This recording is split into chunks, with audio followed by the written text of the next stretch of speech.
ચાલો,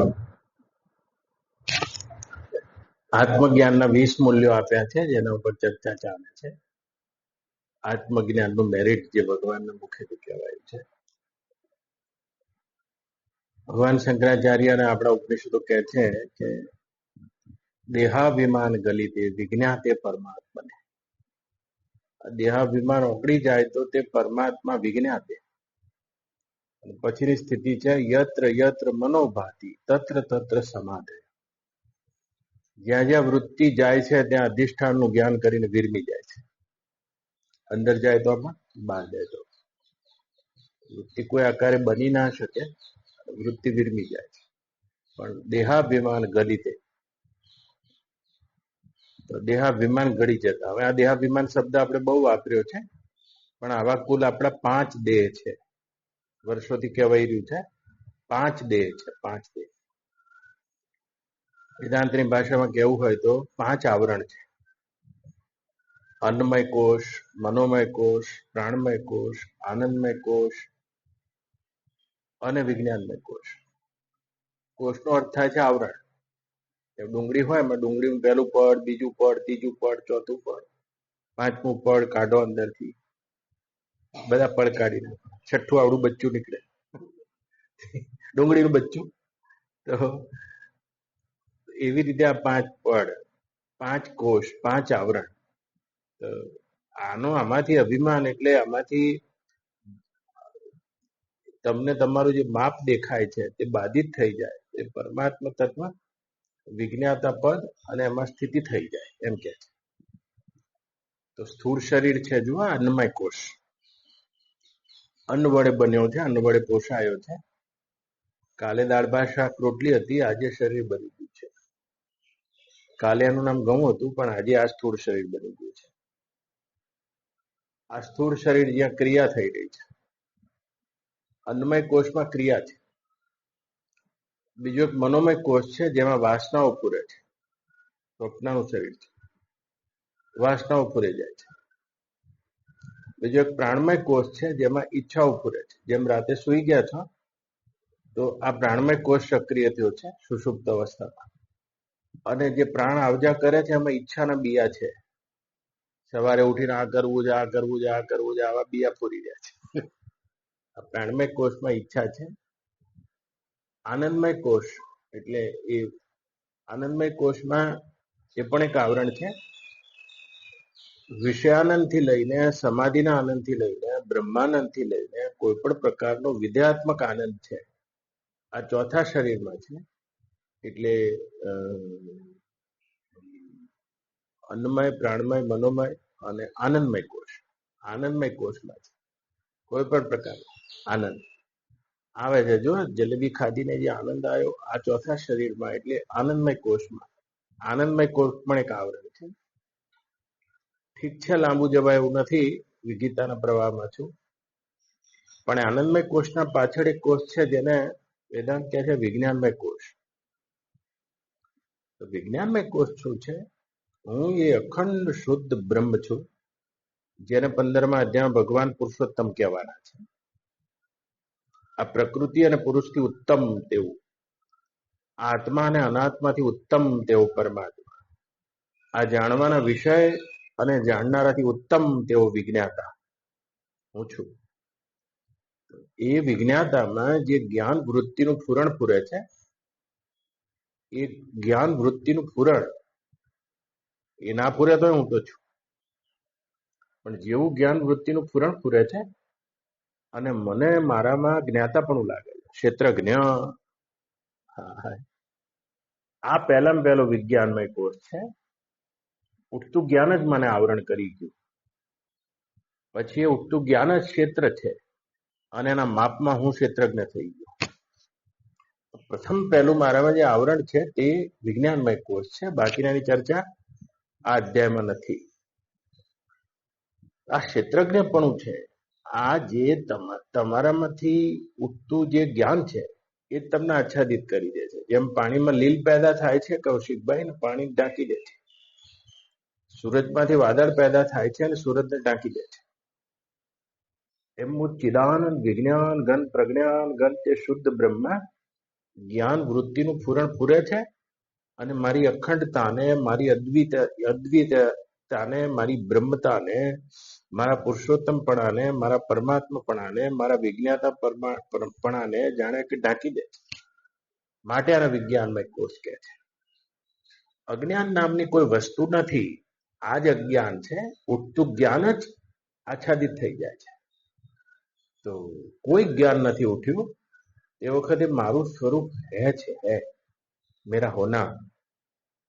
પણ જેવું જ્ઞાન ઉઠે છે, એ જ્ઞાન ઉઠે છે, આ જ્ઞાન વૃત્તિ, એ જ્ઞાન વૃત્તિમાં હું મને માનવા લાગુ છું હે માંથી હું થઈ ગયો. જુઓ ને કૌશિકભાઈ, તમે કેવું બોલો છો? सूर्य है, चंद्र है, पृथ्वी है, जल है, वायु है, माताजी है, पिताजी है, जड़ है, चेतन है, राम है, ईश्वर है, सारा है. और यहाँ बोलते हूँ. બધું હે છે તો અહીં હું કેમ છે? આ હું છે તે પ્રથમ પહેલું માપ છે, માન છે. મેં હું. હું પણ આમાં હું આ વૃત્તિના માપમાં તમે આવી ગયા છો અને એ ક્ષેત્રજ્ઞ થઈ ગયા. આ ક્ષેત્રજ્ઞ આત્મા છે. તો જો અહીંયા હેપણા બોધ થઈ જાય તો આ જ્ઞપણું છૂટી દે. એ મારી અખંડ સ્થિતિ મારા હાથમાં આવી જાય, જેને ભગવાન કહી રહ્યા છે 15મા અધ્યાયમાં, યદ ગત્વા નિવર્તન્તે તદ ધામમ પરમમ મમ. ત્યાં જવાથી પાછા ફરવા પડવું. આ પરમાત્મામાં સ્થિતિ થઈ જાય તો દેહાભિમાન ગલિતનો અર્થ છે આ પાંચમા શરીરનું જે વિજ્ઞાનમય કોષ છે તેનું અભિમાન ગલિત થઈ જાય. જ્ઞાન ઉઠતું રહે અને તમને જ્ઞાન વૃત્તિના પૂરણમાં અભિમાન ના થાય, માપ ના થાય. આ બ્રહ્મ જ્ઞાનની સ્થિતિ છે જે 15મા અધ્યાય ભગવાન કહેવાના છે. તમને ખબર હોવી જોઈએ, એટલે હું અહીંયા ભૂમિકા બાંધું છું. તો જેવી જ્ઞાન વૃત્તિ ફૂટે છે એટલે હું हिंदी में बोलू छू. हूं ऐसा नहीं लगता खाली, मैं हूं ऐसा लगता है. याद रखना, मैं हूं. આ વિશેષ ભાન થઈ ગયું છે. હા, મેં હું બે વૃત્તિ જ છે. મારું તો હવાપણું હેપણું જ છે, પણ મેં હું. હવે જો આ વૃત્તિ હોય તો આ વૃત્તિના બે ભાગ પાડી દઈએ થોડી વાર માટે, મેં અને હું. બે ભાગ. આ મેં વૃત્તિ બદલાતી છે અને હું વૃત્તિ એના આધારે છે, એની જ. જો વૃત્તિના બે ભાગ પાડી દઉં, આ મેં છે તે ક્ષેત્રના સંબંધે પૂરે છે અને હું છે તે ક્ષેત્રજ્ઞપણું એ બ્રહ્મના સંબંધે પૂરે છે. જો આ હું પણ મેં હું હિન્દીમાં બોલું છું, મેં હું, આ મેં હું, આ મેં કોઈ ક્ષેત્ર સાથે જોડાય નહીં, તો આ શુદ્ધ થયેલો ક્ષેત્રજ્ઞ તે હેપણાના બોધમાં વિલીન થઈ જાય. मैं उठता रहता है. इस क्षेत्र मानी दृश्य होता है, दूसरा होता है अनात्मा, होता है ज्ञेय, होता है ज्ञान का विषय होता है. તો જેટલી પણ આ ભવાટવી છે અને જેટલું પણ દુઃખ છે કૌશિકભાઈ, અને તે આ મેં રૂપ વૃત્તિને આ ક્ષેત્ર સાથે જોડી દેવાથી આવે છે. संबंध से दुख आता है, दुख अपने आप नहीं बनता है. कैसे? बोले आज मेरे को भूख लगी है, ये खीर खाने नहीं मिली है, तो खीर के साथ अपने को जोड़ लिया है, तो दुख शुरू. बोले आज तुम्हारी पास पैसा थई रहा है, धन के साथ अपने को जोड़ लिया है. आज तो मारी पत्नी रिसाई गई है, पत्नी के साथ अपने को जोड़ लिया. अरे आज तो एम को मने ताव आयो छे, शरीर के साथ अपने मैं को जोड़ लिया. तो ये मैं जो होता है, जो अज्ञान में इसी दृश्य को सत्य मान के इसके साथ जुड़ता जाता है. यहीं से सारी जीव सृष्टि और दुख सृष्टि शुरू होती है. यदि इस क्षेत्र का ज्ञान जिसको हो जाता है, उसका मैं फिर इसके साथ संबंध नहीं मानता, जोड़ता नहीं. तो मैं पैसे वाला, मैं पत्नी वाला, मैं घर वाला, मैं बाहर वाला, मैं बुद्धिमान, मैं ज्ञानी, ऐसा कोई मैं नहीं होता है. तो इस क्षेत्र के साथ संबंध करने के बाद ऐसा ऐसा मैं को लगता जाता है। लेकिन ये जो वृत्ति है मैं हूं, उसमें हूं क्या है, मैं तो जाने दो, तो क्षेत्र के साथ इति ક્ષેત્રમ સમાસેન, જેનું બહુ જ સારું વર્ણન થઈ ચૂક્યું છે। આ તો ક્ષેત્ર છે, पर इसमें हूं क्या है, ये जो हूं कैसे लगता है, बोले इसको तुम क्षेत्रज्ञ जानो। ये जो जानने वाला है, जो ज्ञाता है, जो आत्मा है, वो ज्ञान वृत्ति के परिप्रेक्ष्य में अपने को देख रहा है। तो परमात्मा प्राप्तिनी आखी प्रणाली ये है कि આ જે હુંપણું છે, છુપણું, મેં હુંમાં હુંપણું અને હું છુંમાં છુપણું, આ ક્ષેત્રજ્ઞપણું, આ ક્ષેત્રજ્ઞ આત્માપણું અને એનું કોઈ જ્ઞપણું છીનવી લઈને એને તે વિજ્ઞાતા બ્રહ્મ તત્વો બોધ કરાવી દે, એ આ અધ્યાયની પ્રણાલી છે। અને આર્યું અભિમાન ગળે તો તમારું આ સ્થૂળ દેહનું અભિમાન ગળી જશે તો તમને સૂક્ષ્મ દેહનું અભિમાન પકડી લે છે, પ્રાણમય કોષનું અભિમાન પકડી લે છે, ઊંઘમાં સમાધિમાં તમને આનંદમય કોષનું અભિમાન પકડી લેશે। જ્યાં સુધી આ વિજ્ઞાનમય કોષનું અભિમાન બાધિત ના થાય ત્યાં સુધી તમે બ્રહ્મ હોવા છતાં પણ તમારા બ્રહ્મપણાથી બિલકુલ અવિદિત છો, અજ્ઞાનમાં છો। તો સૌથી પહેલું એટલે સૌથી આખરી આ દેહાભિમાન વિજ્ઞાનમય કોષનું છે।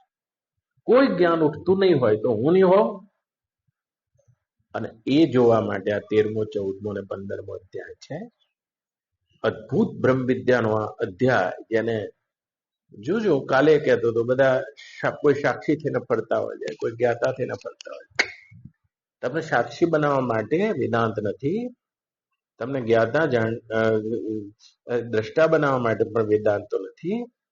સાક્ષી દ્રષ્ટા અને જ્ઞાતાનું માથું ઉતારી લઈ તમને તે અખંડ બ્રહ્મ પરમાત્મામાં નાખીને આ સાક્ષી અને જ્ઞાતાના કાયમી મરણ અને સાક્ષી અને જ્ઞાતા અને દ્રષ્ટાના સ્મશાન રચવા માટે વેદાંત છે। એ ના ખબર પડે તો બધું ભળતું ઘણું ચાલે છે અને એને ગીતા નથી કહેતા। તો આ તમને ખબર હોવી જોઈએ। એ તમામ દુઃખોની નિવૃત્તિ અને પરમાનંદની પ્રાપ્તિ, જેને ભગવાન પૂર્ણતા કહી રહ્યા છે, જેને ભગવાન પોતાનું ધામ કહી રહ્યા છે, તદ્ધામમ પરમમ મમ, તો એ સ્વરૂપમાં જાગી શકાય છે, એ સ્વરૂપમાં બેસી શકાય છે। તો ભગવાન ક્ષેત્રનું વર્ણન કર્યા પછી ક્ષેત્રજ્ઞનું વર્ણન કરી રહ્યા છે। જો તમે તમારી પાસે તાકાત હોય તો હું આંખી લઈ શકું છું, એ તમારી ઉપાડવાની ક્ષમતા હોય તો। પણ એ બ્રહ્મનું વર્ણન એટલું અદભુત અહીંયા 13મા અધ્યાય ભગવાન કરવાના છે 12મા શ્લોકથી। પણ વચ્ચે એ ક્ષેત્રજ્ઞનું જ્ઞાન કરવા માટેના મેરિટ આપી દીધા કે કોને આ જ્ઞાન થઈ શકે છે, એની યોગ્યતા શું, એની સાધના શું, સાધના કરવી પડે। પ્રફુલ્લભાઈ, હું બ્રહ્મ છું, હું બ્રહ્મ છું, હું બ્રહ્મ છું, આ તો કોઈ પ્રમાજન્ય જ્ઞાન નથી ચાલે। બ્રહ્મા તો એક જ વાર થશે। તમે હું બ્રહ્મ છું, હું બ્રહ્મ છું, બ્રહ્મ છું, બ્રહ્મ છું, બ્રહ્મ છું, બ્રહ્મ છું તેમ રટે જાઓ છો। આવી પ્રમાદ એક જ વાર સર્જાય છે। પણ તમે હું આ નથી, હું આ નથી, હું આ નથી, હું આ નથી, આ વારંવાર કરવું પડે છે। હું આ દેહ નથી એ તમારા બોધમાં નહીં આવ્યું અને તમે બોધ લેવા માંગો છો હું બ્રહ્મ છું, તો તમે એક દેહના ઘેરાવામાં તે બ્રહ્મની અનુભૂતિ ના કરી। હું આ નથી, હું આ નથી, હું આ નથી। અને જો એવી નેતિ વૃત્તિનું, જેને વ્યતિરેક પદ્ધતિ કહે છે વેદાંતમાં, એનો જે બોધ દ્રઢ થાય તો આ 12 લક્ષણો એનામાં, આ 20 લક્ષણો એનામાં આવે છે। આ લક્ષણોની સાધના છે, ભગવાન કહી રહ્યા છે। હવે મારે 2-3 સેશન થી તો વધારે નહીં કરવું આમાં। શ્રી ભગવાન વાચ અમાનિત્વમ અદંભિત્વમ અહિંસા શાંતિ આર્જવમ આચાર્યોપાસનમ શૌચમ સ્થૈર્યમાત્મ વિનિગ્રહ ઇન્દ્રિયાર્થેષુ વૈરાગ્યમ અન અહંકાર એવ ચ જન્મ મૃત્યુ જરા વ્યાધિ દુઃખ દોષાનુદર્શનમ અશક્તિર્ન અભિસંગ પુત્રદાર ગૃહાદિષુ નિત્યમ ચ સમચિત્તત્વમ ઇષ્ટા અનિષ્ટ પપત્તિષુ મયી ચાનેન યોગેન ભક્તિરવ્યભિચારિણી। વિવિક્ત દેશ સેવિત્વમ અરતિર જન સંસદી અધ્યાત્મ જ્ઞાન નિત્યત્વ તત્વ જ્ઞાનાર્થ દર્શનમ એતદ જ્ઞાનમ ઇતિ પ્રોક્તમ અજ્ઞાનમ તદનોન્યથા. આટલા જ્ઞાનના સાધન છે એમ અર્થ કરવો હોય તો એ થાય, અથવા તો આટલું જ્ઞાન છે. જ્યારે બ્રહ્મ જ્ઞાન થાય છે ત્યારે આ વિશેષ લક્ષણો સ્વભાવ બની જાય છે, અને બ્રહ્મ જ્ઞાન જેને કરવું છે એના આવો સ્વભાવ સદગુણ પોતાના અંતઃકરણમાં અર્જિત કરવા પડે છે. ભગવાન કહી રહ્યા છે અમાનિત્વ, જેને એવું નિર્માનીપણું છે આપણે જોઈ ગયા. અદંભિત્વ, એવું અદંભીપણું છે આપણે જોઈ ગયા. અમાનિત્વમ અદંભિતમ. અહિંસા છે. અહિંસા એટલે કોઈ ક્રિયા નથી, અહિંસા તો બોધ છે. તમે ક્રિયા કરવા જશો અહિંસાની તો તમે એકના પ્રત્યે અહિંસા કરી શકશો જેના પ્રત્યે રાગ હશે, પણ દ્વેષ હશે એના પ્રત્યે અહિંસા નહીં કરી શકો. અહિંસા એક બોધ છે. કાલે કહેતું તો અહિંસા એક એવો બોધ છે કે તમે દુઃખ નથી ઈચ્છતા, અને હિંસા એટલે કોઈને મનસા વાણી કર્મથી દુઃખ આપવું, અને બીજાને મનસા વાચા કર્મના દુઃખ આપવાની ચેષ્ટા છે એ સ્વયંના દુઃખનું આવાહન છે. કાલે કહેતો તો જગત તો એક પ્રતિધ્વનિનું રૂપ છે, જગતનું કોઈ નિશ્ચિત રૂપ નથી. યાદ રાખજો બાળના, આપણે બધા એક જગતમાં નથી રહેતા. આ સૂર્ય ચંદ્ર તારા પૃથ્વી જળ આકાશ આને જગત નહીં કહેતા. આ તો પરમાત્માનો જ વિલાસ છે. તો જગત, આપણે બધા એક જગતમાં નથી રહેતા. જીવ એટલા જગત છે. કૂતરાનું, બિલાડીનું, મોરનું, પોપટનું, વાનપ્રસ્થીનું, ગ્રહસ્થનું, બ્રહ્મચર્યાશ્રમનું, સ્ત્રીનું, પુરુષનું, બાળકનું, જીવ એટલા જગત છે. કારણ કે જગત છે એ તમારા તરફથી કરેલું પ્રક્ષેપણ છે, મનનું પ્રક્ષેપણ છે, પ્રોજેક્શન છે. આ તો એક શુદ્ધ પડદો જ છે, બ્રહ્મ જ છે, પણ તમારું મન આ બ્રહ્મરૂપી પડદામાં શું પ્રોજેક્ટ કરે છે એ તમારું જગત છે. તમારું પ્રોજેક્શન જુદું છે, મારું જુદું છે, દરેકનું પ્રોજેક્શન જુદું જુદું છે, અને એ પ્રમાણે જગત એનું જુદું જુદું છે. અને પોતે જે પ્રોજેક્ટ કરે છે એનું જે પ્રતિધ્વનિ થાય છે, એટલે કે જગત પ્રતિધ્વનિનું રૂપ છે. જગતના બે રૂપ અમે નક્કી કર્યા છે, પ્રક્ષેપણ અને પ્રતિધ્વનિ. તો પ્રતિધ્વનિનું નામ જગત છે. શું તમારી બાજુ તમારી પાસે બધા ચોરી જ કરે છે? તમારી પત્નીએ તમારા પાકીટમાંથી પૈસા ચોરી લે છે? તો તમારા બાળકો પણ તમને અપમાન કરે છે? તમારી આજુબાજુમાં દીકરાની વહુઓ પણ તમારું કીધું નહીં માનતી, કે હગા દીકરાએ તમને જોડે રાખતા નહીં? તો આ શું થયું છે? આ તમારો જ પ્રતિધ્વનિ છે. આ પ્રતિધ્વનિને અમે જગત કહીએ છીએ. તો જો જગત પ્રતિધ્વનિ હોય તો હું શા માટે દુઃખનું આવાહન કરું? યાદ રાખજો, તમે જેવું આવાહન કરો છો તો બીજાને દુઃખ આપવાને મનસા વાચા કર્મના વિચાર, ક્રિયા કે કર્મ કરવો, અને તે પોતાના દુઃખનું આવાહન છે. આ બોધ સાધકને હોય છે, અને આ બોધ પણ તમને થઈ જશે. આ બોધનું નામ અહિંસા છે. જે તમારે ખાવું જ નથી એ બીજા માટે શું કરે ના દો? તો અહિંસા બોધ છે, અને એક એવો બોધ છે કે જો અપને દુઃખ કા આવાહન નહીં કરતે હૈ. યાદ રાખજો, કાલે કહેતો હતો જગત પ્રતિધ્વનિ છે, અને પ્રતિધ્વનિ હોવાથી કોઈ વ્યક્તિ જઈ રહ્યો છે, સીધો જઈ રહ્યો છે. તમારે અહંકાર છે ને એને અહંકાર છે, પણ જેવું તમે એને દુઃખ આપવા કોશિશ કરો છો એટલે એનો જે અહંકાર છે, એટલે કે એ વ્યક્તિને તમે પોતાની જાતને એટલે તમને દુઃખ આપવા માટે પ્રેરિત કરી રહ્યા છે, ઉકસાઈ રહ્યા છે. એ પ્રેરિત થશે તમને બતાવી દેવા માટે, તમને દુઃખ આપવા માટે પ્રેરિત થશે, અન્યથા નહીં બની શકે.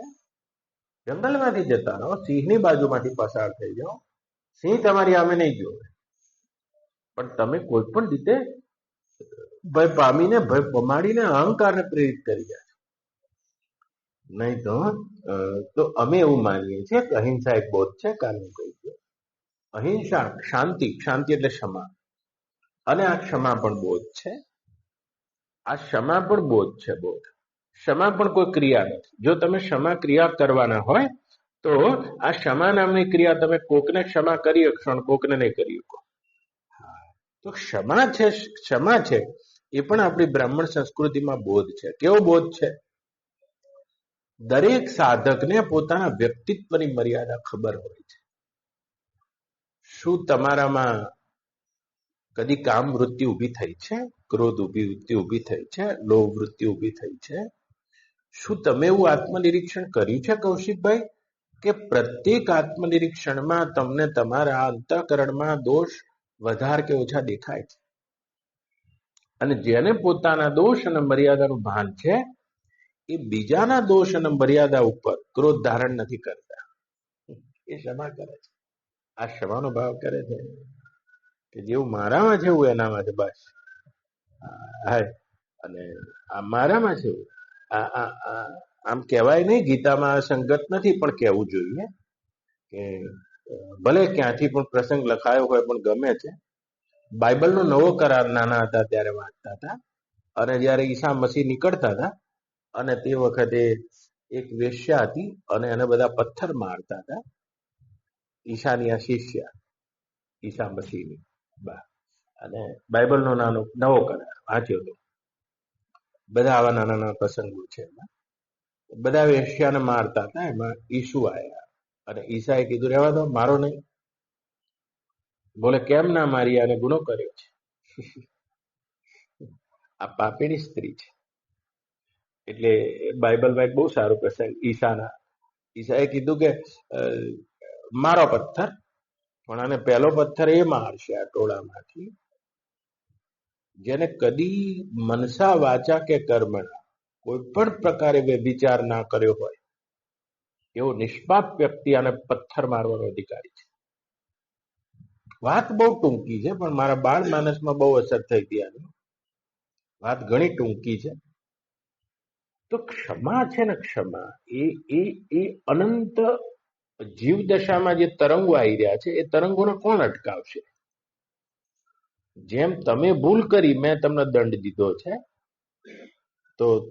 તો હવે તમે બીજાની ભૂલ ગોતતા ફરશો અને આ દંડ દેશો. તો મેં તમને દંડ દીધો, તમારી પત્નીને તમે દંડ દીધો, એ પત્નીએ બાળકોને દંડ દીધો, આમ દંડની શૃંખલા ચાલ્યા કરે છે. પણ કોઈ એક જગ્યા આવીને હૃદયમાં ક્ષમા જન્મી છે.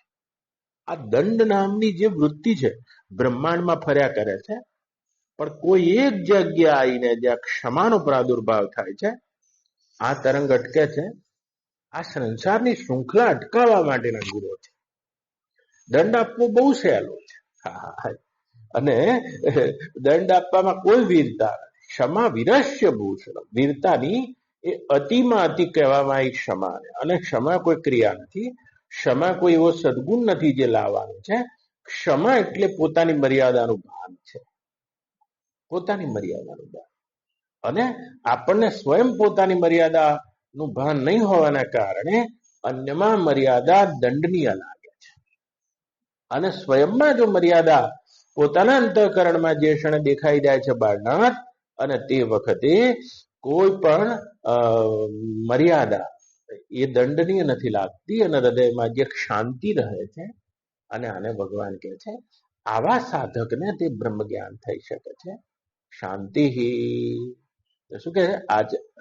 શાંતિ, આર્જવમ, સરળતા કાલે જોઈ ગયા, અને આજે જોવું છે આચાર્યોપાસનમ શૌચમ સ્થૈર્યમ આત્મવિનિગ્રહ. એ અર્જુન, આગળનું લક્ષણ આ શ્લોકનું છે આચાર્યોપાસનમ શૌચમ સ્થૈર્યમ આત્મવિનિગ્રહમ. આચાર્યોપાસન આખા 20 લક્ષણમાં સૌથી મને આ કી પોસ્ટ લાગે છે. આ કી છે બ્રહ્મ જ્ઞાનની. બાકી તો બધા આની ફલશ્રુતિ છે. આચાર્યોપાસન. હવે કાલે કહેતો હતો, અહીંથી અધૂરું છોડી દઉં, અહીંથી શરૂ કરું છું. આ દેશમાં ગુરુ શબ્દ બહુ પાછળથી આવ્યો છે, બહુ પાછળથી આવ્યો. આપણી મનીષાઓમાં, વેદમાં ગુરુ નહીં, ગુરુ તો આપણે મોટાને ગુરુ તો કહી દેતા હતા, એ મેરે ગુરુ બંધુ હે એમ કહેતા, મોટા ભાઈને ગુરુ બંધુ કહેતા હતા. વડીલને આપણે તો સંસ્કૃતમાં ગુરુ કહેવાય. તો ગુરુ શબ્દ બહુ પાછળથી આવ્યો છે. પણ પછી ગુરુ ગુરુ અને ગુરુ પછી સદગુરુ, સદગુરુ અત્યારે આવી ગયો. એ ગુરુ મેં હાચા ગુરુ, હજુ આગળ શબ્દ આવશે. પણ આ દેશમાં શબ્દ હતો આચાર્ય, અને ભગવાન તે શબ્દનો, પરંપરાગત શબ્દનો અર્થ કરી રહ્યા છે આચાર્ય. છાંદોગ્ય શ્રુતિમાં પણ કીધું કે આ બ્રહ્મજ્ઞાન કોને થાય છે કે જે આચાર્યવાન પુરુષો વેદ, એ આચાર્યવાન છે, એવો કોઈ ગુરુમુખ છે, એવો જેની પાસે ગુરુ છે. ગુરુ શબ્દ નહીં, ભગવાન આચાર્ય શબ્દ વાપર્યો છે. તો આચાર્યોપાસનમ, તો એવી આચાર્યની જેની પાસે ઉપાસના છે, એ મારે કહેવું છે. તો આ બહુ મેન કી પોસ્ટ છે. તો કોને આચાર્ય કહી દઈએ? કાલે કહેતો હતો, જે આપણા હૃદયમાં બ્રહ્મ જ્ઞાનનો સંચાર કરી દે, શીખવાડે નહીં. શિક્ષક જુદા છે અને આચાર્ય ગુરુ જુદા છે. જે અર્થમાં અહીંયા આચાર્ય વાપર્યું છે, શિક્ષક આપણને શીખવાડે છે અને બહારથી આપણામાં કંઈક ઉમેરે છે. ગુરુ આપણને ભૂલવાડે છે અને આપણને ખાલી કરે છે. आखी प्रक्रिया ऊंधी है.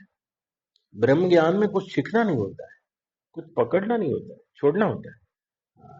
उसमें कुछ ज्यादा કોઈ તમે ક્લાસમાં ભણીને આવો તો ક્લાસમાં ભણીને તમે વધારે જાણકાર બનો છો, જ્યારે બ્રહ્મનિષ્ઠ પુરુષો પાસે બેસીને તમે વધારે ખલકા બનો છો, તમે ખાલી થાવ છો.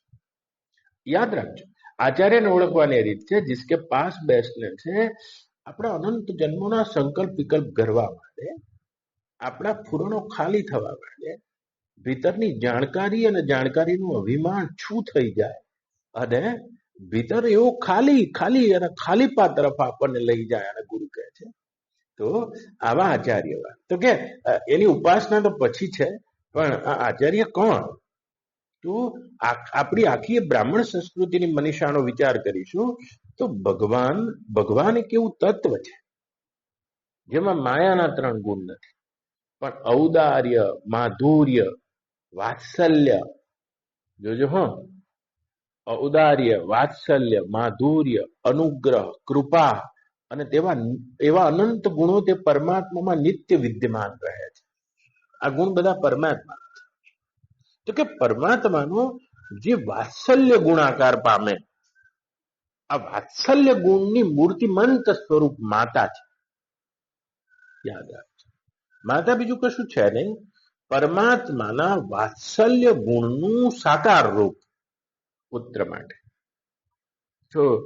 તો જુઓ, શેરડીનો રસ છે એટલે મીઠો છે. રસ કશું એ નથી, એ મીઠાશનો આકાર છે. ગોળ કશું એ નથી, મીઠાશનો આકાર છે. એ સાકર કશું એ નથી, મીઠાશનો આકાર છે. એ શક્કર કુછ નહીં હોતી, મીઠાશનો આકાર છે.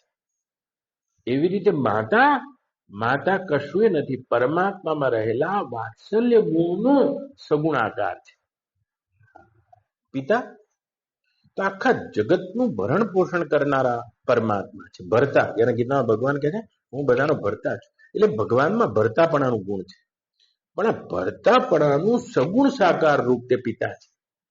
યાદ રાખજો, માતા 9 મહિના તમને પેટમાં રાખે છે, પણ કોઈ પણ પિતા હોય એ પોતાના સંતાનને આ જીવન પોતાના મસ્તિષ્કમાં ધારણ કરી રાખે. મસ્તિષ્કના ગર્ભમાં, પિતાના ગર્ભમાં એના સંતાનો હોય, માથામાં, મગજમાં રાખે. શું ખાધું હશે, ક્યાં બેઠા હશે, આ પિતા. તો આ પિતા કોઈ વ્યક્તિ નથી, પિતા એક પદ છે, અને પદ હોવાના કારણે બાળનાર એ ભગવાનના ભરતાપણા, ભરણ પોષણ કરવાનો જે ભગવાનનો સ્વભાવ ગુણ છે અને તેનું આ મૂર્તિમંત રૂપ છે.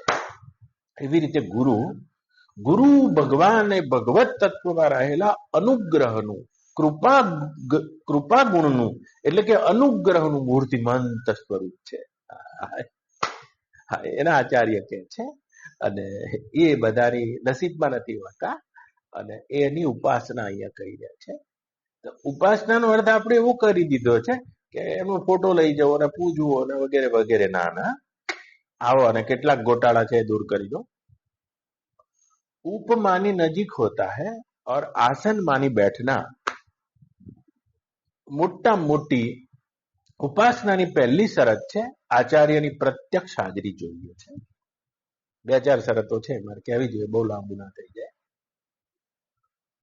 આ જગતમાં જેટલી પણ ઉપાસના છે તે બધી પરોક્ષ ઉપાસના છે. જેમ તમે આપણે અત્યારે ભગવાન અંબેમાની મૂર્તિ લાયા છીએ, તો આ મૂર્તિ છે અને એ અંબેમાં પરોક્ષ છે. એ પરોક્ષમાં આપણે જોયા નથી. એ મૂર્તિની સામે બેસીને આપણે માળા કરતા કરતા ઊંઘી શકીએ છીએ, જાગી શકીએ છીએ, જૂઠું એ બોલી શકીએ છીએ, પણ એ મૂર્તિ હસ્તક્ષેપ નહીં કરે તમને.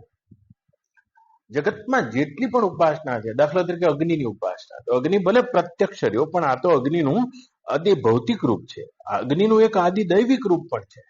હા, એ આદિ દૈવિક રૂપ પણ અગ્નિનું છે, એ દેવતાનું રૂપ છે, અને એ આપણા માટે પરોક્ષ છે. પરોક્ષ એટલે આપણાથી બહુ આગવું, અહીં સામે નહીં. તો જગતમાં જેટલી પણ ઉપાસના એટલે ભક્તિ થાય, અને બધી પરોક્ષની છે.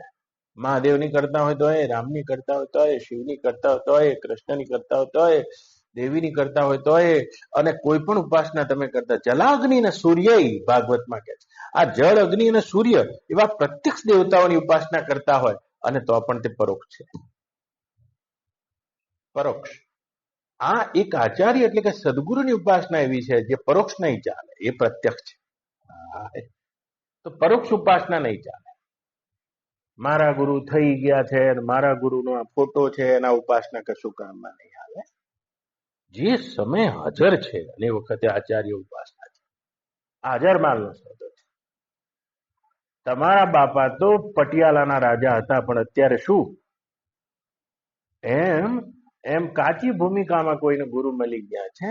તો ગુરુ પહેલા તો આચાર્ય કદી પણ આચાર્યમાં દેહ બુદ્ધિ નહીં હોવી જાય. ઉપાસનાનો અર્થ શું થાય? નજીક બેસવું. તો ઘણા કહેતા હલે નજીક બેસી ગયા હતા, હલે નહીં, ચાલીએ નહીં, થઈ ગઈ ઉપાસના. આચાર્ય ઉપાસનાનો મેં અર્થ કર્યો છે આચાર્ય એટલે કે સદગુરુ જે બ્રહ્મ સ્વરૂપમાં આસિત થયા છે. તમે જોજો, હા, હવે બિલકુલ હું ગુરુની ભૂમિકામાં તમારી જો વાત કરું છું.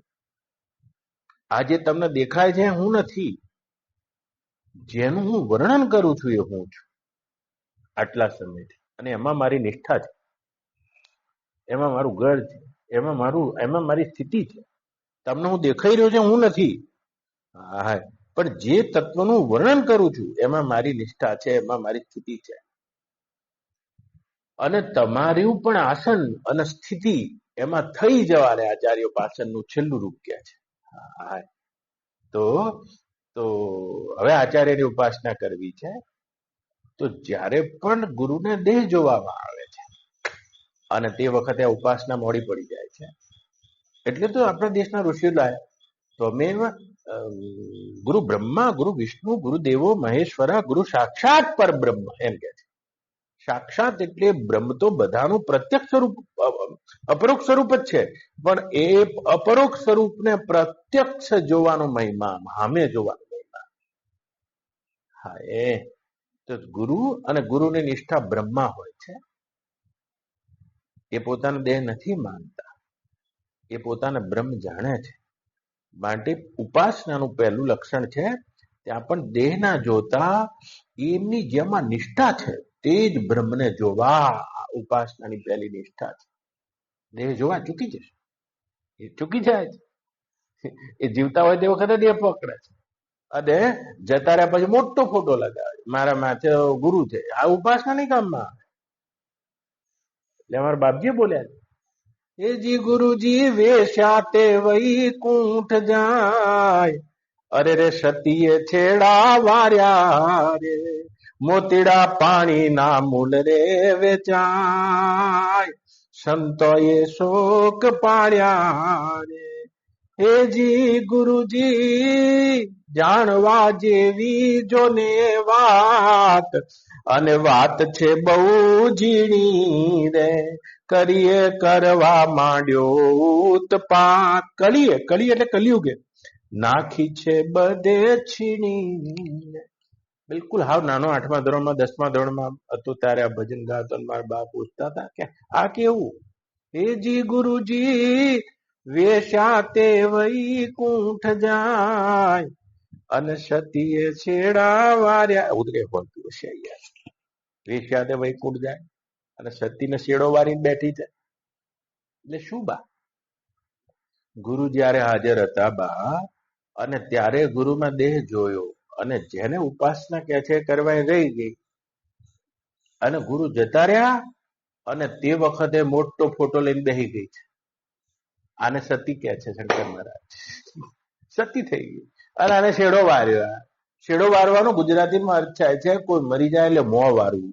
ઓ મારા ધણી રે, તમે હતા ત્યારે તો મેં તમને ઓળખ્યા નહીં. આમ શેડો વારીને મોં વાર્યું. સતી શેડો વારીને બેઠી છે. વૈકુંઠ કોણ જતી રહી? હેજી ગુરુજી વેશ્યા તે વૈકુંઠ. આ વેશ્યા શબ્દ વાપર્યો. વેશ્યા જો એક પતિને છોડી બીજા પતિ જોડ જતી રહી. પુરુષ બદલાય. તો ગુરુ જયારે હાજર હતા અને એમની ઉપાસના રહી ગઈ છે. હવે જે ફોટાને ચોટેલી નહીં અને વેશ્યા કે છે બાપજી શંકર મહારાજ, એવી વૈકુંઠ જાય છે. પ્રત્યક્ષ હાજર અને દેખાય તેવા ગુરુની ખોજ કરે છે. કારણ કે ગુરુ તો તત્વ છે, ગુરુ બદલાતા નહીં. એટલે બદલાતા નહીં, ગુરુ બદલાય નહીં એમ નહીં કેતું, ગુરુ તો બદલાતા નથી એવું તત્વ છે. હા, એક માટલામાં પાણી છે અને બીજા માટલામાં પાણી છે. પાણી બે ના હોય, માટલા બે છે. પાણી તો તત્વ છે. એ જ રીતે ગુરુ ગુરુ ગુરુ બે ના હોય, ગુરુ તો તત્વ છે. પણ આવો અને જ્યારે પણ મળે છે ત્યારે જેને ઉપાસના કરી છે એ વખત રહી જાય છે ગુરુ સાક્ષાત પરબ્રહ્મ. ઉપાસનાનો અર્થ છે સ્વયં ગુરુ જે તત્વમાં આસન મારીને બેઠા છે એ તત્વમાં આસન મારવા માટે ગુરુને દેહ ન જોતા જે વર્ણન કરી રહ્યા છે તે તત્વના રૂપ જ જોવા, પહેલી આ દ્રષ્ટિ છે. અને હાજર હોય આ ઉપાસના શરૂ થઈ જાય, પૂરી ના થાય. હજુ ચાલુ કરી છે, ઉપાસના કરી છે, પણ એ વખત રહી ગઈ છે. એ વખતે એવા અનંત જન્મોના સુકૃત જાગૃત થયા નથી, જિજ્ઞાસુતા જાગૃત થઈ નથી. એવો એક દેહ ભાવ છે. અને આ દેહ ભાવને લઈને એ વખતે દેહ માન્યા છે, મોટા પુરુષનો દેહ માન્યા. પછી જતા રહ્યા એટલે ઘરમાં મોટો ફોટો લાયા. દાંતણ હાલવાનું, એમને ધરાવવાનું, એમને આરતીઓ કરવાની, એમને ખવડાવવાનું. અને આને ઉપાસના નથી કહેતા. એ તો આવો ને હાજર માનનો સોદો છે. આ એકમાત્ર ઉપાસના એવી છે જે હાજર કરી ગયા છે. પાનબાઈ અને ગંગા સતી, તમે રે તમારું શીશ ઉતારો જો પાનબાઈ, અને રમાડી દઉં બાવનની રે બારે. કહરુબાનું શરીર છૂટતું હતું અને ગંગા સતી કે ઉભા રહો, તમે ઉભા રહો. કહરુબાને કહી દે પહેલી હું શરીર છોડી દઉં. બંને યોગ માર્ગી હતા. હું શરીર છોડી દઉં અને પછી તમે તોડો. કે નહીં ગંગા, તમે આ પાનબાને પૂરી કરતા આવો. વધારા નથી. ફાગણ સુદ આઠમના દિવસે કહરુબા ગયા છે બા, અને 14 સુધી પૂનમ સુધી ગંગા સતી 8 દાડા રોકાઈ.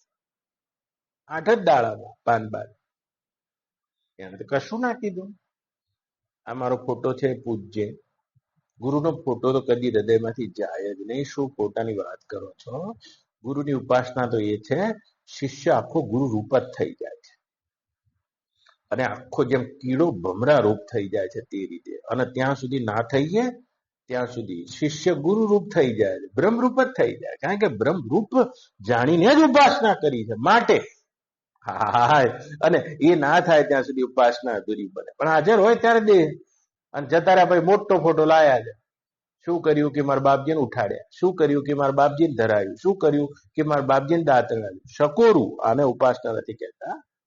ઉપાસના તો એક હાજરની છે. પહેલી વાત આ છે, હાજરમાં લેવા વાળા કોણ છે, અને એને કહી રહ્યા છે ભગવાન આચાર્યોપાસનમ. તો ઉપાસનાનું આ પહેલું લક્ષણ. પછી ઉપાસના શું છે? યશ દેવે પરા ભક્તિ. શ્વેત શ્વેતાંતર ઉપનિષદમાં દેશના ઋષિ કહી રહ્યા છે, યશ દેવે પરા ભક્તિ યથા દેવે તથા ગુરુ, તસ્યાન પ્રકાશ્યન્તે અર્થે, તસ્યાન હર્થે પ્રકાશ્યન્તે મહાત્મના, તસ્યા કશ્યતે અર્થા પ્રકાશ્યન્તે મહાત્મના. વેદ કે છે, વેદ શ્વેતાંતર ઉપનિષદની આજ્ઞા છે કે યશ દેવે પરા ભક્તિ, જેવી એ પરમાત્મામાં પરમ ભક્તિ છે, યથા દેવે એવી જે ભગવાનમાં છે, તથા ગુરો એવી ને એવી જેનામાં પોતાના ગુરુ પ્રત્યે. તો કે શું કરશે? તસ્યાત કથ્યતે અર્થા, એને વેદે કહેલા આ અર્થો અને વેદનું તાત્પર્ય પ્રકાશ્યંતે મહાત્મન, સ્વયં પ્રકાશ બનીને તેના હૃદયમાં ઝળકી ઉઠે છે. યાદ રાખજો, ઝળકી ઉઠે છે, જેમ એક દીવોથી એક દીવો પ્રગટ થઈ જાય છે. બ્રહ્મ જ્ઞાનના જેટલા પણ 20 સાધનો છે એ 20 સાધનોમાં મુખ્ય સાધન છે. એવું કોઈને કરતા આવડ્યું છે, જાગતા કરી લીધું છે, અને જેને જાગતા હાજરમાં કરી લીધી છે એ શિષ્ય ના રહે. દરેક વ્યક્તિત્વ જ્યારે બને છે બાળના, ત્યારે વ્યક્તિત્વમાં 2 પાસા હોય છે, સ્ત્રીપણું અને પુરુષપણું. આ મારા બા સ્ત્રી છે પણ એમાં પુરુષપણું હોય, થોડું પુરુષપણું અને પછી સ્ત્રીપણું. પણ તમારું પુરુષનું છે પણ પુરુષમાં પુરુષપણું હોય અને સ્ત્રીપણું હોય. તો દરેક સાધકમાં દરેક પુરુષમાં એક સ્ત્રીપણું હોય છે. આ સ્ત્રીપણાનું પરાકાષ્ઠા, અને ત્યાં શિષ્યત્વ જન્મે છે. એક એવી ગ્રાહકતા, એક એવી ગ્રહણ શક્તિ, એક એવી સમર્પણ શક્તિ, એક એવી સ્ત્રૈણ વૃત્તિની પરાકાષ્ઠા હૃદયમાં જન્મે છે, ઋણધ્રુવ. અને ગુરુમાં જ્યારે એ પુરુષત્વની પરાકાષ્ઠા છે, પુરુષોત્તમની પરાકાષ્ઠા છે, અને આ બંનેની જોડીમાં આત્મજ્ઞાન થાય છે. એવી કોણે ઉપાસના કરી છે? ગુરુની ઉપાસના છે. ઉપાસનાનું ઉપાસન ગુરુ દેખાય છે તે નથી. એ જે વર્ણન કરી રહ્યા છે તે બ્રહ્માનિષ્ઠ હોવાના કારણે શિષ્યને જે દેખાય છે એમાં પણ જેનું વર્ણન થઈ રહ્યું છે તેવી બ્રહ્મ બુદ્ધિ કરવાથી આ જ્ઞાન પચે છે, તેમ કે છે. એવી સેવા છે. એટલે તો, અને યાદ રાખજો બાળનાથ, આ દેહભાવી મનુષ્યો માટે આચાર્ય ઉપાસના બહુ કઠિન છે, અતિ કઠિન. દેવતાની ઉપાસના હારી, ખોડ તો કાઢે નહીં ને. આ તો જીવતા છે. આપણે ઊંઘી ગયા છે, જો ઊંઘ્યા છે, 4 વાગે એલાર્મ મૂક્યું છે, આપણે જાતે ઉઠવું છે, આપણું મૂકેલું એલાર્મ છે. પણ તમે ઉઠશો ને, એવા એલાર્મને તો આમ પછાડી તો દેશો જ, ફટ વાગશે. નહીં ગમે, નહીં ગમે તમને એલાર્મ, તમારું મૂકેલું તો નહીં ગમે. અને ગુરુ જગાડનાર હોવાના કારણે અધિકને મામ વિદ્વિષા વહે. આપણી જો આચાર્યોપાસનમ આ શબ્દમાં શ્રદ્ધા અને ભક્તિ ભાવથી ગુરુની ઉપાસનાઓ કેમ કીધું હશે? જ્યારે પરદેશમાં ગીતા વંચાવા જાય છે ત્યારે લોકોને આ નહીં ગમતું. એમને એમ થાય છે કે કોઈ શિક્ષક પાસે લેક્ચર સાંભળીએ ત્યાં શ્રદ્ધાની ક્યાં જરૂર છે, એટલી પ્રેમ ભાવની ક્યાં જરૂર? પણ ના, એ તો દેશના ઋષિઓ તો બિલકુલ બ્રાહ્મણ સંસ્કૃતિ તો આ વેદ વિદ્યાલય, આ વિશ્વવિદ્યાલયમાં ચાલતી વિદ્યા નથી. વિદ્યા નહીં હોવાના કારણે ગુરુ એટલે કે એક દેહ ભાવથી ઉપર ઉઠી ગયેલી એક બીજા જ આયામમાં જીવતી ચેતના છે, અને આપણે દેહ ભાવના આયામમાં જીવતી ચેતના છે. અને જો શ્રદ્ધાથી અને પરિપૂર્ણ દૃષ્ટિથી બ્રહ્મભાવ ના કર્યો હોય તો વિદ્વેષ થાય છે, દ્વેષ થાય છે. એલાર્મ જગાડવાનું કામ કરે, ચાલતું હશે યાર, એને પછાડ્યા વગર તમારાથી ચાલતું હશે, તમારાથી કદી નહીં ચાલે. બીજું, કોઈ વૈદ્યના ત્યાં તમે ઓપરેશન કરાવવા જાઓ બાળના, તો તમારું પેટ ફાડવું પડે, અને તમને એને તેસ્ય આપી અને પેટ ફાડી દે છે. વ્યવસ્થા છે કે તમને બેભાન કરી અને તમારી કાપકૂપ કરવી. પણ આ બ્રહ્મજ્ઞાન એવું જ્ઞાન છે જેમાં વ્યક્તિને બેહોશ નહીં કરવાનું, ઉલટાનો વધારે હોશમાં લાવી અને ઓપરેશન કરવું છે. અને હોશમાં હોવાના કારણે કોઈ તમે હોશમાં હોય અને તમારા પેટની ગાંઠ કાઢે તો તમે ડોક્ટરને પાટું માર્યા વગર રહેતા હશે. એમ તમે હોશમાં આવીને જ્યારે તમારા અહંકારનું માથું કાપવા જાય છે તો દુનિયાના મોટા ભાગના શિષ્યો જેનામાં ઉપાસના કરવાની આવડત નથી અને તેવા ગુરુને પાટું મારવામાં એક ક્ષણની પણ રાહ જોતા નહીં. આવું બને છે. આ બીજું ઉપાસનાનું વિઘ્ન છે, અને એનું કારણ આ છે, કારણ કે એ શ્રદ્ધા અને પ્રેમ ભાવથી સંપૂર્ણ બ્રહ્મ ભાવ દ્રઢ નહીં કર્યો હોવાના કારણે આ બીજું લક્ષણ એ બને છે. એલાર્મ જેમ પછાડે એમ ઘણાને જગાડ્યું એટલે નહીં ગમે, ઊંઘાડે એ બધા ગમે છે. એક. બીજું, આવ્યો છે જાગવા પણ જગાડ છે એ નહીં ગમે. 2, જ્યારે એને સંપૂર્ણ હોશમાં લાવીને એની ભૂલ કાઢવાની છે, બેહોશીમાં નહીં, અને હોશમાં લાવીને ભૂલ કાઢે છે. એટલા માટે કેટલાય ગુરુને પાટું મારે છે. ત્રીજું પણ એક ગુરુ ઉપાસનાનું વિઘ્ન છે બાળના, તે પણ મારે કહી દેવું પડે. જો તમારો મનોવિજ્ઞાનનો અભ્યાસ હોય તો તમને ખબર હશે, તમે કોઈનો પણ ઉપકાર લો, ઉપકાર, તો ઉપકાર તમે લીધો છે, ઉપકાર લઈને તમે પાછું વાળી દેવાનો જે ભાવ છે એ પાછું વાળી દેવાનો ભાવ. જેમ કોઈ શિક્ષક જોડે તમે ભણ્યા અને શિક્ષકને તમે ફી આપી દીધી, તમારા અહંકારને હવે ઠેસ નહીં વાગે, ફી આપી દીધી, ભલે ₹5 ફી આપી દીધી અને તમે બંને ઇક્વલ થઈ ગયા. યાદ રાખજો, આ ઇક્વાલિટી, આ ઇક્વલ થઈ જાય છે. પણ જેની વસ્તુ આપ્યા પછી તમારે લે જ કરવું પડે ને જયારે તમને એમ થાય આના બદલામાં તો તમે આપીને જયારે બરાબર ના થઈ શકતા, આ મનોવિજ્ઞાન તમને ખબર ના પડે કદાચ, તો તમે જો ઇક્વલ ના થઈ શકતા તો તમારા અહંકારને ગોબો વાગે છે. યાદ રાખજો, એક એવો જબરજસ્ત ગોબો વાગે છે. મોટા ભાગના પુરુષ શરીરના લોકો પોતાના પિતાના વિરોધી થઈ જાય. જો દીકરાઓ બાપનો ફોન નહીં ઉઠાવે, મમ્મીનો ઉઠાવે, બાપાનો ફોન ઉઠાવે જ નહીં. શું કારણ બન્યું? પિતા પાસે લેવાની વ્યવસ્થા છે અને આપવાની કોઈ વ્યવસ્થા નથી. માટે એનો અહમ છે કે એવો પ્રકારનો શું કે છે અને ઇંગ્લિશમાં મનોવિજ્ઞાનમાં કહે છે ફાધર કોમ્પ્લેક્સ. એ ફાધર કોમ્પ્લેક્સ આવી એક ગ્રંથિ છે જેને પોતાના પિતા પ્રત્યે એનો વિરોધ બને, એક વિરોધનો સૂર એના ભીતર ચાલી જાય છે.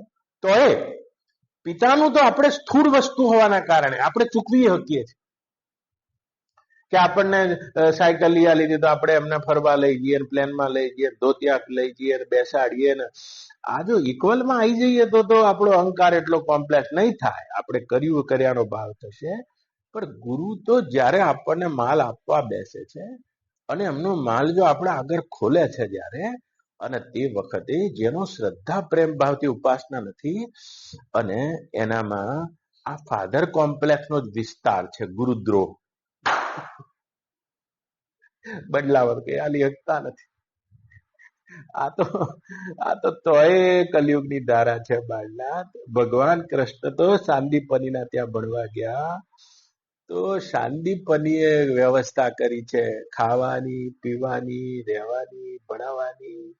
રાજા જોડે માગીને લઈ આવીને આપણ બેઉ સાથે રહ્યા તને સાંભળે રે ઋષિ, શાંતિપનીને ઘેર મને કેમ વિસરે.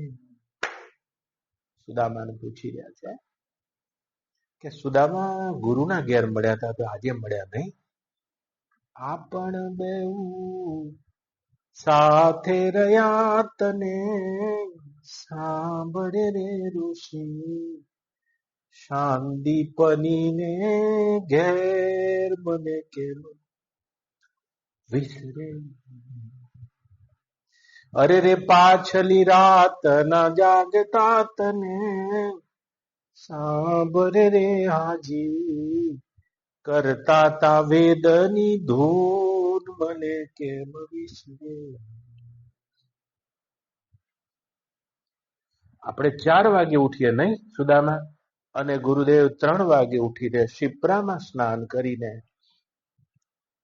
બધાય વેદ, યજુર, ઋક, સામ અને બધાય વેદનો ધ્વનિ આપણને આમ નહીં આમ આવે, આમ નહીં આમ આવે. અને આમને આપણી પાસેથી શું લેવું હતું સુદામા? અરે રે અન્ન ભિક્ષા માંગી લાવતા તને સાંભળે રે હાજી,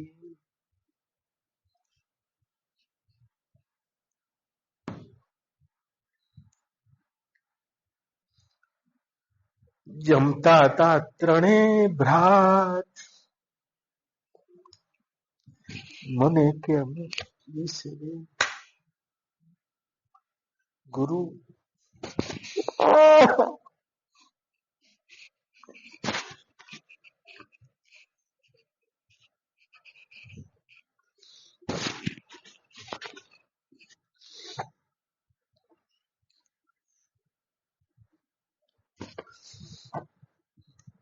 આપણા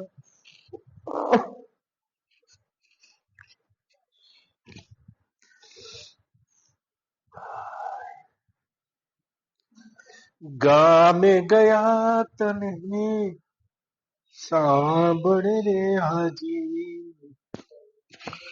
જાચવા મોટો ભૂ.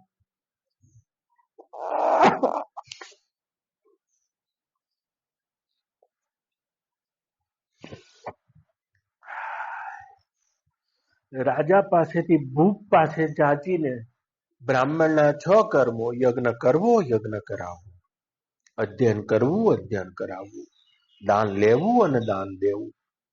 એ રાજા પાસે દાન લઈ લઈને આપણી પાસે રહેવાનું, ખાવાનું, પીવાનું, આ બ્રહ્મ વિદ્યાના બદલામાં કાંઈ લીધું. સ્થૂળ વસ્તુ તો દેખાય છે ખરી, ખાવું પીવું અને આપણને રાખવા એ તો, પણ આ બ્રહ્મ વિદ્યાના બદલામાં શું આપી શકાય છે? આ ગુરુ તરફથી મળતું જે જ્ઞાન છે બળનાથ, અને તેના બદલામાં કાંઈ નથી આપી શકાતું. એનો કેવળ ઋણ સ્વીકાર છે. અને એ જ્યારે બદલામાં કાંઈ ના આપી શકાય, તો તે વખતે એક મનોવિજ્ઞાન જે જાણતા હશે અને ખબર હશે, એક એવો કોમ્પ્લેક્સ, એક એવી હીનતાની ગ્રંથિ હૃદયમાં થાય છે. અને આને લઈને તમે જોજો, જેટલા પણ ગુરુ ચેતનાની નજીક આવ્યા છે, આ બધા એમના જીવનમાં અપરાધ કર્યો છે. જીસસને જોઈ લો, એની સાથે રહેનારો જુડાસ, અત્યંત નજીક રહેનારો, ચંદ સિક્કા માટે કહી દીધું કે આ બેઠો જીસસ છે, આ બેઠા જીસસ છે. કોઈને પણ નજીકના તમે જોજો, અને નજીકના વ્યક્તિ થાક ખાઈ ગયા છે. એટલા માટે શ્રદ્ધા અને ભક્તિ, બ્રહ્મભાવ વગર ગુરુને સેવવા એ એ એ એ જવાબ નહીં આવે. એવો કોઈએ બ્રહ્મભાવ પૂર્વક સેવેલા કૃષ્ણ કહી રહ્યા છે આચાર્ય ઉપાસના, અને એમના જીવનમાં એમણે આ ઉપાસના કરી છે પ્રત્યક્ષમાં, અને પ્રત્યક્ષમાં કરવી પડે છે. એ પ્રત્યક્ષમાં ના કરીએ તો જીવનમાં તો ફોટા તો પૂજે જાઓ, ફોટા તો બરાબર છે, ફોટો દેવો તો હૃદયમાંથી ખુલે જ નહીં. જયારે સુદામા આવ્યો ત્યારે આના ઉપર આખી કથા કરી, જે મહિમા શાંતિપનીનો કૃષ્ણ ગાયા છે, ઉપાસના છે, અને તે ઉપાસનાના બળ વગર આ થઈ શકતું નથી. આ કદી પણ એ ગુરુ એટલે જે દેખાઈ રહ્યો છે તે ઘાટ નથી. ગુરુ એટલે જે તત્વનું વર્ણન કરી રહ્યા છે, એ તત્વ પોતેમાં એમની નિષ્ઠા છે. અને એમાં નિષ્ઠા કરવા માટે આપણી દ્રષ્ટિ દેહ સુધી છે, પણ દેહ ના જોતા એ તત્વનું અને તેના તત્વના મૂર્તિમંત અનુગ્રહનું રૂપ જોઈને જે કરે છે, આને કહે છે ગુરુ ઉપાસના. મોટા પુરુષો મળી જતા હોય છે ઘણી વાર, પણ મળી જાય તે વખતે દેહ જોઈએ છે. અને ભાઈ જતા રહ્યા પછી એ દેહની પૂજા નથી, એ તો પોતાના અહમની પૂજા છે, યાદ રાખજો. પછી તો જતા રહ્યા પછીના ફોટા એ પોતાના અહંકારને સજાવવા માટેની ક્રિયા માત્ર છે. અહંકારના વિસર્જન માટે ગુરુની પ્રત્યક્ષ હાજરી જોઈએ, પ્રત્યેક ઉપદેશ જોઈએ, પ્રત્યેક ઉપાસના જોઈએ છે. અને એવી આ ગુરુ ઉપાસના છે. કોને કરી છે? કોને કરી છે? એવા કેટલા, તો કે બધા એવા ના હોય, લાખોમાં એક છે. ખાલ રે પડાવું મારા શરીર તણીને ઉપર, અને સોનેરી રંગ ચડાવું. એક વાર ગુરુ મળે પછી ગુરુ ફરી ના મળે. જો તમે શિષ્ય હશો તો ગુરુ મળ્યા પછી જો ઉપાસના કરી તો તમને જે મળશે આ જગતમાં ચેલા મળશે, ગુરુ ના મળી શકે. ભગવાન મળી શકે પણ ગુરુ ના મળી શકે, યાદ રાખજો.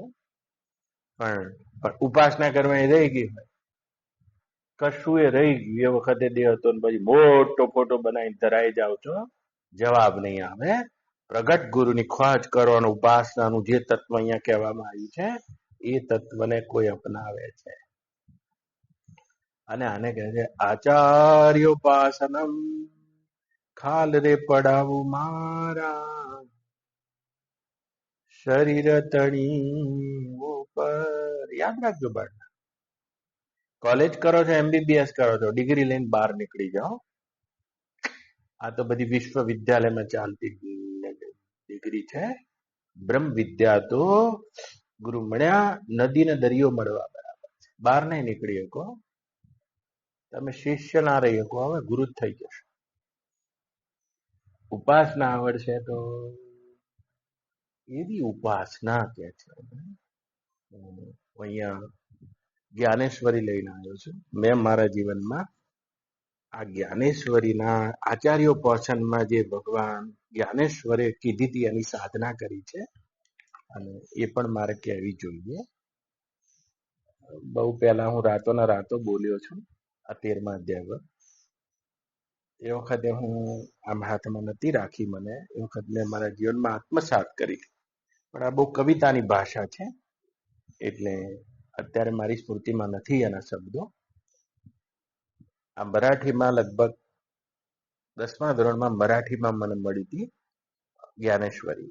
પછી એનું ગુજરાતી ભાષાંતર મને મારા એક સાહેબ હતા, એમને આપી હતું. જો એવી છે, હજુ એવી ને એવી છે. ચાલો હું કાઢી લાવ્યો છું. આપણે ખાલી વાંચીએ ભગવાન જ્ઞાનેશ્વર કહી આચાર્યો પાસેનું એના ઉપર. હવે હું તે ગુરુ ભક્તિનું વર્ણન કરું છું, તે શ્રવણ કર. આ ગુરુ સેવા સર્વ ભાગ્યોની જન્મભૂમિ છે. પહેલી લીટી. અમારા બાળ માનસ ઉપર આની બહુ અસર થઈ હતી. શું કે છે? ગુરુ સેવા સર્વ ભાગ્યોની જન્મી છે એમ કે છે. ભાગ્યો એટલે શું? ભાગ્યની શું સીમા છે? તમે જે બ્રહ્મનો ભાગ થઈ ગયા છે, અને ગુરુ કહે છે, અને તમે ગુરુનો ભાગ થઈ ગયા. ભાગ્ય જન્મભૂમિ છે. ગુરુ સેવા સર્વ ભાગ્યોની જન્મભૂમિ છે. બધા ભાગ્યો ત્યાંથી ખુલે. જ્યોતિષને મળવાનું નહીં રહે. કારણ કે શોકથી જ્ઞાનેશ્વરજી કહી જાય, કારણ કે શોકથી ગ્રસ્ત થયેલા પુરુષને પણ તે બ્રહ્મ સ્વરૂપ બનાવે છે. આવી જે ગુરુ સેવા છે તે વિશે તને હું કહું છું, તે તરફ સંપૂર્ણ લક્ષ્ય આપ. જે પ્રમાણે ગંગા પોતાનું સર્વ ઉદક લઈને સમુદ્રને મળે છે, કિંવા શ્રુતિ પ્રમાણે જે સર્વે અભિપ્રાયો સહિત બ્રહ્મપદમાં પ્રવિષ્ટ થાય છે, અથવા પતિવ્રત, આ કવિતાની ભાષા છે, અથવા પતિવ્રતા સ્ત્રી જે પોતાનું જીવિત અને ગુણાવગુણ એ સર્વે પોતાના પ્રિય પતિને અર્પણ કરે છે, તે જ પ્રમાણે પોતાનું સર્વસ્વ જે ગુરુકુળમાં અર્પણ કરીને રહે છે, જે પોતાના ગુરુ ભક્તિનું ઘર બનાવે છે. જેવી રીતે વિરહણી પતિવ્રતા નિરંતર પતિનું ચિંતન કરે છે, તે પ્રમાણે જે દેશમાં ગુરુનું ગુરુ હોય તે જ દેશ, અને જેના મનમાં નિરંતર ઘોળાયા કરે છે, તે દિશામાંથી આવતા પવનને પણ જે સામો જઈને નમસ્કાર કરે છે, અને મારે ઘેર પધારો તેવી પ્રાર્થના કરે છે. ખરી પ્રીતિથી ગાંડો બનીને જે દિશામાં ગુરુ રહેતા હોય તે દિશા સાથે પણ વાર્તાલાપ કરવા જેની પ્રીતિ હોય છે. તારી મરી ગયા. અને જે પોતાના જીવને ગુરુનો વતનદાર કરી મૂકે છે, વાછરડાને દામણું બાંધેલું હોવા છતાં તેનું સર્વલક્ષ્ય ગાય પ્રતિ લાગેલું હોય છે, તે પ્રમાણે કેવળ ગુરુની આજ્ઞા લીધે જ પોતાના ગ્રામમાં વસે છે.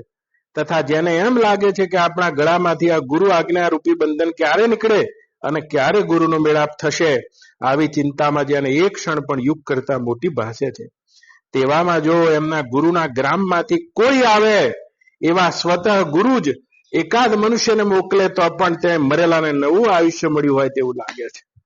અથવા માછલું ખાબોચિયામાંથી સમુદ્રમાં ના આવ્યું હોય, એકાદ કંગાલ મનુષ્યને દ્રવ્યનો ભંડાર હાથ ના લાગ્યો હોય એવું એને લાગે છે. કિંવા જન્માંદને એકાએક દ્રષ્ટિની પ્રાપ્તિ ના થઈ હોય, અથવા ભિખારીને ઇન્દ્રપદ મળ્યું ના હોય, તે પ્રમાણે ગુરુના કુળનું નામ સાંભળતા તે આહલાદિત થઈ જાય છે, જાણે આકાશને પણ બાથમાં ભરી લે. ગુરુ પ્રત્યે આવી પ્રીતિ ધરાવનાર કોઈ પણ મનુષ્ય તારી દ્રષ્ટિએ પડે તું એમ સમજજે તેનામાં જ્ઞાન તો સેવક તરીકે રહેલું હોય છે. અર્જુનને કહે છે, જ્ઞાન તો એનું નોકર થઈ જાય છે. અંતઃકરણમાં અત્યંત પ્રેમયુક્ત થઈને જે ગુરુની મૂર્તિની ધ્યાન ઉપાસના કરે છે, પોતાના શુદ્ધ હૃદય રૂપી મંદિરમાં શ્રી ગુરુની સ્થાપના કરીને પોતે જ પોતાની ભાવનાથી પૂજાનું સાહિત્ય બને છે, અથવા જ્ઞાનરૂપી કિલ્લામાં આનંદરૂપી દેવાલય બાંધી તેમાં શ્રી ગુરુરૂપ શિવલિંગની સ્થાપના કરી તે પર ધ્યાનરૂપી અમૃતથી અભિષેક કરે છે.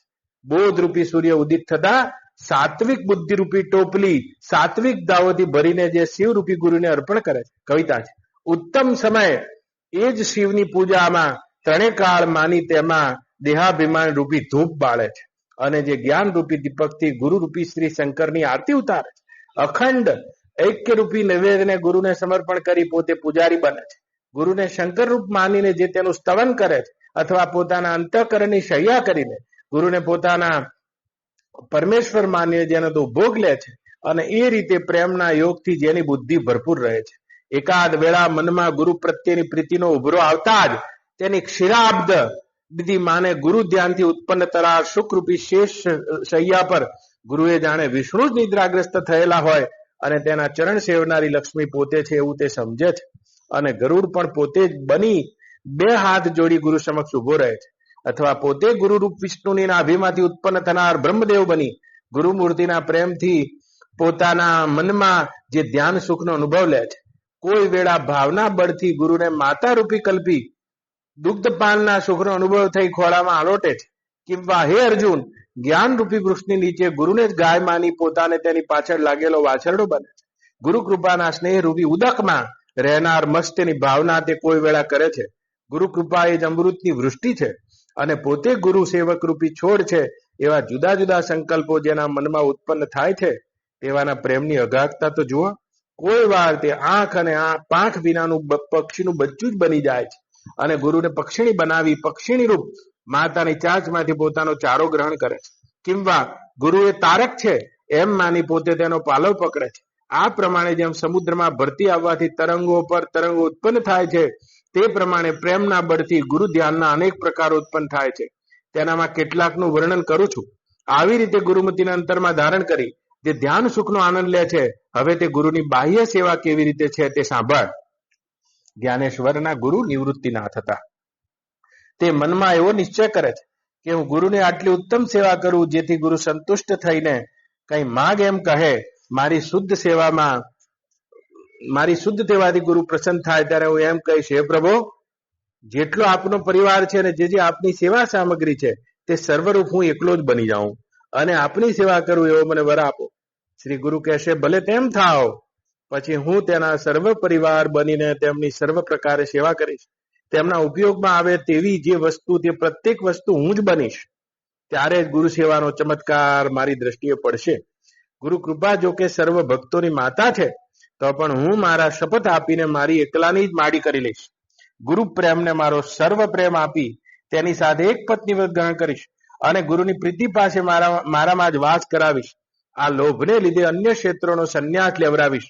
પણ ગમે તેટલો વાય તો પણ તે ચારે દિશાની અંદર જ વાય. તે પ્રમાણે હું પિંજર બની ગુરુ કૃપાને ચારે તરફથી ઘેરી લઈશ. મારી સ્વામીની જે ગુરુ સેવા તેને હું મારા ગુણો રૂપી અલંકાર પહેરાવીશ. વધારે તો શું, પરંતુ ગુરુ સેવાનું આચ્છાદન જ હું બનીશ. મારા સિવાય અન્ય કોઈને પણ ગુરુ સેવા કરવા દઈશ નહીં. અરે, ગુરુ સ્નેહ રૂપી વૃષ્ટિની નીચે હું પૃથ્વી બનીશ. આ રીતે નાના પ્રકારની કલ્પના તે પોતાના મનમાં કરે છે અને કહે છે, હું જ ગુરુ નિર્વાસ ગૃહ બનીશ અને દાસ બનીને સેવા કરતો રહીશ. છતાં આવતા ઓળંગવાના ઉમરા પણ હું જ ઓળંગીશ અને દ્વારો તથા દ્વારપાળ પણ હું જ બનીશ. ગુરુની પાદુકા લઈને તે પાદુકાના ગુરુના ચરણમાં પણ હું જ પહેરાવીશ અને છત્ર પણ હું જ બનીને તે ગુરુના મસ્તક ઉપર હું જ ધરીશ. આ ઠેકાણે ખાડો છે, આ ઠેકાણે ટેકરો છે એવા ગુરુને ઈશારત આપનાર ચાબેદાર પણ હું જ બનીશ.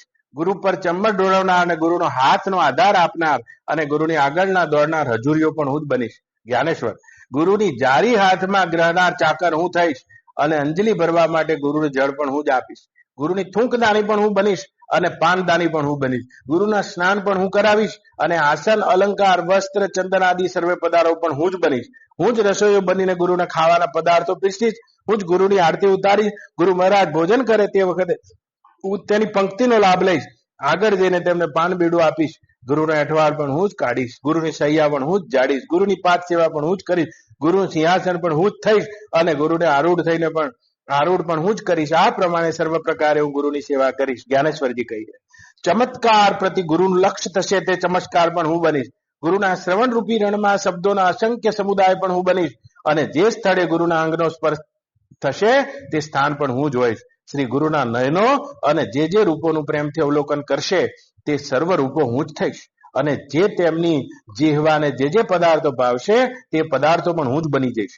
હું જ સુવાસરૂપ થઈને જ્ઞાનેન્દ્રિયની સેવા કરીશ. આ પ્રકારે સર્વે બાહ્ય મનોગત સર્વના ગુરુના ઉપયોગમાં આવતી વસ્તુઓ હું જ બની અને સર્વ તરફથી તેમની સેવા ઘેરી લઈશ. જ્ઞાનેશ્વર મહારાજ કહે છે, જ્યાં સુધી આ દેહ છે ત્યાં સુધી તે જ ગુરુની સેવામાં આવીશ એમ કહે છે. દેહ પડ્યા પછી તેની બુદ્ધિ સેવા વિજે જે આસ્થા કરે છે તે ચમત્કાર હવે સાંભળો. તે કહે છે, મારી આ શરીરની માટીને પૃથ્વીના તે ભાગમાં મેળવી દઈશ જ્યાં ગુરુના ચરણનો સ્પર્શ થશે. મારા ગુરુ વિનોદથી જે ઉદકને સ્પર્શ કરશે તે ઉદકમાં મારા શરીરમાં જળના ભાગને ભેળવી દઈશ. જે દીપકથી લોકો ગુરુની આરતી ઉતારશે અથવા જે દીપક ગુરુના મંદિરમાં પ્રકાશતો હશે તે દીપકમાં હું મારા શરીરનું તેજ મેળવી દઈશ. જે સ્થળે પંખાથી ચંબરથી ગુરુને પવન નાખવામાં આવશે તે સ્થળે હું મારા પ્રાણવાયુનો લય કરી દઈશ. જે અવકાશમાં ગુરુ પોતાના પરિવાર સહ વર્તમાન હશે તે અવકાશમાં હું મારા શરીરનો આકાશનો ભાગ મેળવી દઈશ. આ પ્રમાણે જીવંત અવસ્થા કિંવા મૃત્યુ પછી પણ હું શ્રી ગુરુની સેવા કર્યા કરીશ અને એક પળવાર પણ અન્યને ગુરુ સેવા કરવા દઈશ નહીં. આ પ્રમાણે કલ્પોના કલ્પો પર્યંત ગુરુ સેવા કર્યા કરીશ. આ પ્રકારના ભાવના અને ધૈર્ય જેના મનમાં છે તે પોતાની ઈચ્છા પ્રમાણે ગુરુની અપાર સેવા કરવા પ્રમાણે રાત દિવસ જોતો નથી કિંવા હવે બહુ થઈ એમ પણ કહેતો નથી. ગુરુ કામ કરવાની આજ્ઞા કરે તો એવી સ્ફૂર્ણા આવે છે કે ગગન જેવડો મોટો થાય છે અને જે તે કામ એકદમ એકલો જ કરે છે. મનની દોડ અને તેના અંગમાં દોડ કરતા પણ વધારે હોય છે તેવી કામ કરવાની ઈચ્છા મનની સાથે સ્પર્ધા કરે છે.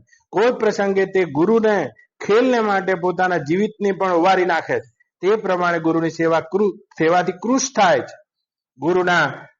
ગુરુના પ્રેમથી પુષ્ટ થાય છે અને ગુરુની આજ્ઞાનું નિવાસસ્થાન બને છે. જે ગુરુકુલ યોગના યોગથી પોતાને કુલીન માને છે તે પોતાના ગુરુ બંધુના સૌજન્ય વડે સુજન છે અને ગુરુ પરંપરાથી ચાલતી આવતી રહેલા ધર્મ અને વર્ણાશ્રમ ધર્મ બની રહે છે.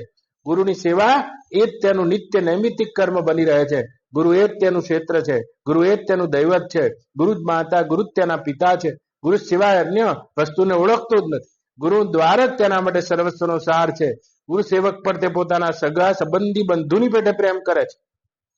જેની વાણી રાત દિવસ ગુરુના નામનો જપ કર્યા કરે છે અને તે ગુરુ વાક્ય વ્યતિરિક્ત અન્ય કોઈ પણ શાસ્ત્રને હાથમાં ધરતો નથી. જે પાણીને ગુરુના ચરણનો સ્પર્શ થયો હોય તે પાણી ગમે તેવું હોય તો પણ ત્રૈલોક્યના સર્વ તીર્થયાત્રા કરવાને આવતા હોય તેવા મહાન તીર્થને તે માને છે. અકસ્માત શ્રી ગુરુનો ઉચિત પ્રકાશ મળે તો તે લાભ આગળ જે સમાધિ સુખને પણ તુચ્છ માને છે. ગુરુ ચાલતા હોય ત્યારે તેમની પાછળ જે પગથી રચકણો ઉડે છે તેના પર પોતાના મસ્તક પર ધારણ કરે છે અને તે લાભની આગળ મોક્ષ સુખ પણ તુચ્છ છે. તેની ગુરુ ભક્તિનો મહિમા તો કેટલો વર્ણવું તેનો પાર નથી, પરંતુ મારી બુદ્ધિનો ગુરુ ભક્તિનો ઉમળકો આવવાથી આટલું કહેવું પડ્યું. જ્ઞાનેશ્વરજી કહે, જેને આ ગુરુ ભક્તિની ઈચ્છા હોય અને જેને આ ગુરુ ભક્તિ પર પ્રેમ હોય તેને આ ગુરુ સિવાય અન્ય કોઈ પણ વસ્તુ મિત્ર લાગતી નથી. તે બ્રહ્મ જ્ઞાનનું પિયર હોય તેનાથી યોગથી જ્ઞાનથી શોભા મળે છે. વધારે શું કહું? ગુરુ સેવા એ દેવ છે, જ્ઞાન તેનો ભક્ત છે. જેની ગુરુ ભક્તિ પર ખરેખરી પ્રીતિ છે તેની પાસે જગતને પૂરી નાખે એટલું જ્ઞાન આવીને રહે છે. જ્ઞાનેશ્વર મહારાજ કહે છે, ગુરુ સેવાની મારા મનમાં અભિલાષા હોવાથી મેં તે વિશે આ લંબાણપૂર્વક વર્ણન કર્યું છે અને તે ગુરુ સેવામાં તો પાંગડા કરતા પણ અધિક પાંગડો છું. ગુરુનું વર્ણન કરવામાં મૂંગા કરતા પણ મૂંગો તથા આળસુ છું. એટલા અવગુણો મારામાં હોવા છતાં પણ ગુરુ મને પોષે છે. ગુરુ ભક્તિ પ્રાપ્ત થવા માટે મને ઉત્કટ ઈચ્છા છે, તેથી જ મારે શરીરનું પોષણ કરવું પડે છે. મેં ગુરુ સેવા વિશે આટલું અમર્યાદ વર્ણન કર્યું. સહન કરીને મને તમારી સેવા કરવાની સંધિ આપો, એટલું હું ગ્રંથાર્થ ઉત્તમ રીતે કહીશ. બહુ નાનો હતો ત્યારે આ જ્ઞાનેશ્વરી ગીતા છે, બહુ કવિતાની ભાષા છે, બધા અલંકારિક ભાષા, પ્રવેશ ના થઈ શકે. આ ગુરુ ઉપાસનાનું એમને 11માં, 15માં અને 18માં 3 વાર છે. એટલી એમની ચાવી છે અને અહીંથી જ આ ચાવી મેં ઉઠાવી, આ અહીંથી ઉઠાવી અને આ ઉપાસના છે જે કાંઈ સર્વની આમાં પહોંચ નથી.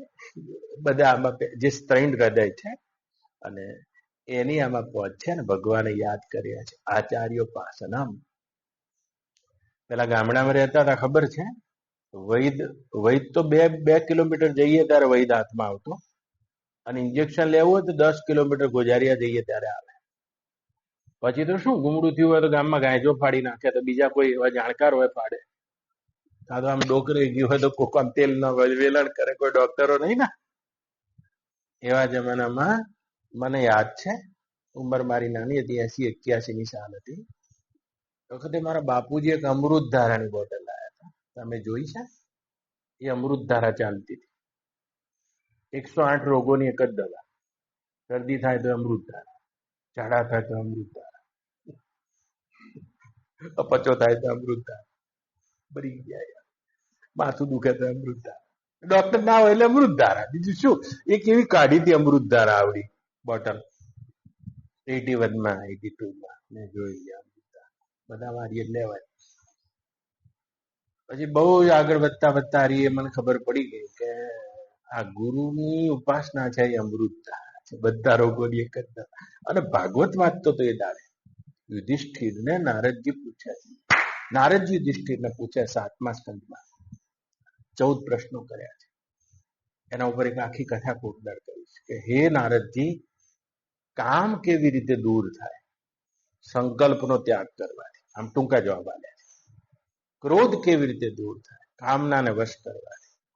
લોભ કેવી રીતે દૂર થાય પદાર્થોમાં અર્થ અને અનર્થ વાળી બુદ્ધિ જેની સ્પષ્ટ છે સંગ્રહમાં, એનો લોભ દૂર થાય છે. તો કે યોગના વિઘ્નો કેવી રીતે દૂર થાય કે મૌન વડે દૂર થાય છે.